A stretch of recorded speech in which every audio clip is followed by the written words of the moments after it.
ዛሬ የምነግራችሁ ታሪክ እውነት መሆኑ ራሱ የሚያስደንቅ ነው። የአፍሪካ ታሪክ ውስጥ እጅግ አስገራሚ ከሚባሉት ወንጀለኞች አንዱን ልነግራችሁ ዛሬ መጥቻለሁ። የህግ አስከባሪ ሆኖ ሳለ የራሱን ወንጀል የሚያጣራና በምሳ ሰዓት እረፍቱ ላይ ባንክ የሚዘርፍ አንድ ፖሊስ ታሪክ ይዤላችሁ መጥቻለሁ። ዛሬ የምንተርክላችሁ ታሪክ የሚጀምረው በደቡብ አፍሪካ ነው። በፍትህ ስም የሚምል የህግ አስከባሪ የሆነ አንድ ሰው የራሱን ህግ በመጣስ የሀገሪቱ እጅግ አደገኛና ታዋቂ ባንክ ዘራፊ እንዴት እንደሆነ ታሪክ እንመልከት። የዚህ ፖሊስ ህይወት ከእውነት የራቀ ቅዠት ይመስላል። በዚህ ቪዲዮ የዚህ ፖሊስ ድርብ ህይወት፣ ደፋር የባንክ ዝርፊያዎችን፣ የራሱ ወንጀሎች እንዴት እንዳጣራና ታዋቂውን ስታንዳርድ ጋንግ እንዴት እንደመሰረተ እንገልጣለን። ይህ የአፍሪካ ታላቁ የባንክ ዘራፊ ያልተነገረ ታሪክ እንዴት እንደተነሳ፣ ምን አይነት ዘዴዎችን እንደተጠቀመ እና በመጨረሻም የሱ ፍጹም መስሎ የታየው ኦፕሬሽን እንዴት እንደተናደ እንመለከት።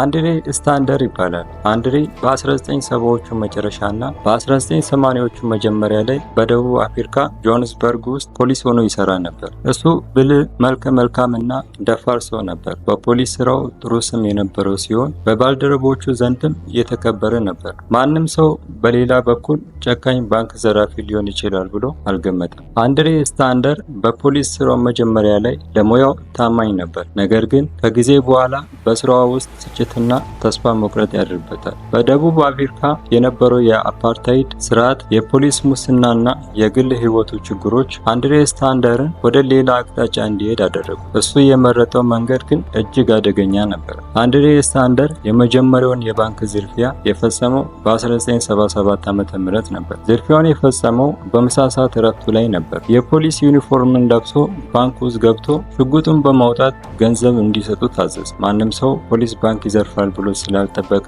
ዝርፊያውን በቀላሉ ተፈጸመ። ከዝርፊያው በኋላ ወደ ፖሊስ ጣቢያ ተመለሰ። ልክ እንደተለመደው ስራውን ቀጠለ። ከመጀመሪያው ዝርፊያ በኋላ አንድሬ ስታንደር የድርብ ህይወት መምራት ጀመረ። በቀን የህግ አስከባሪ፣ ማታ ደግሞ የባንክ ዘራፊ። ዝርፊያዎቹን የፈጸመው ብቻውን ነበር።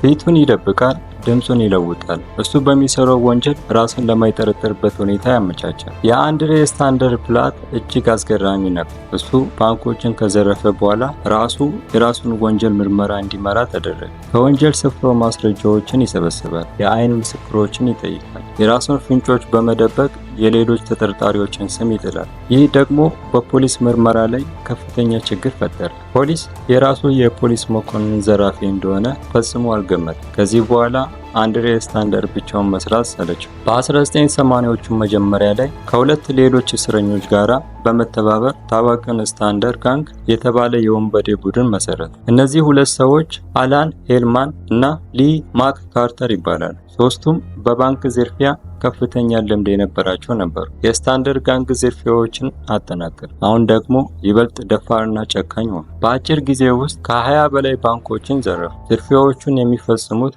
በግልጽ በቀን ነበር። የፖሊስ ዩኒፎርም በመጠቀም ጭምር ባንኮችን ይዘርፉ ነበር። ይህም የህግ አስከባሪዎችን ግራ ያጋባቸው ነበር። የስታንዳርድ ጋንግ ዝርፊያዎች በደቡብ አፍሪካ ህዝብ ላይ ከፍተኛ ፍርሃት ፈጠሩ። ነገር ግን በአንድ በኩል ደግሞ የአንድሬ ስታንደር ደፋርነትና ብልሃት ለአንዳንዶች አድናቆትን ፈጥሮ ነበር። የህግ አስከባሪ ሆኖ ሳለ የራሱን ህግ በመጣስ ባንክ የሚዘርፍ ሰው የሚለው ታሪክ ብዙዎችን አስገርሟል። የደቡብ አፍሪካ ፖሊስ በከፍተኛ ውጥረት ውስጥ ነበር። የራሳቸው የፖሊስ ዘራፊ መሆኑ በፖሊስ ስም ላይ ከፍተኛ ጉዳት አድርሷል። የስታንዳርድ ጋንግን ለመያዝ የፖሊስ ኃይሎች ከፍተኛ ጥረት አደረጉ። የስታንዳርድ ጋንግ ዝርፊያዎችን እየጨመረ ሲሄድ የደቡብ አፍሪካ ፖሊስ ዓለም አቀፍ ፍለጋ ጀመረ። የኤፍቢአይ እና ኢንተርፖልን ጨምሮ ከሌሎች ሀገሮች የፖሊስ ኃይሎች ጋር ተባብሮ ስታንዳርድ ጋንግን መያዝ ነበር። ከጥቂት ጊዜ በኋላ የስታንዳርድ ጋንግ አባላት አንዱ የሆነው ሊ ማክ ካርተር በፖሊስ ቁጥጥር ስር ዋለ። ሌላውም አላን ሄልማን ደግሞ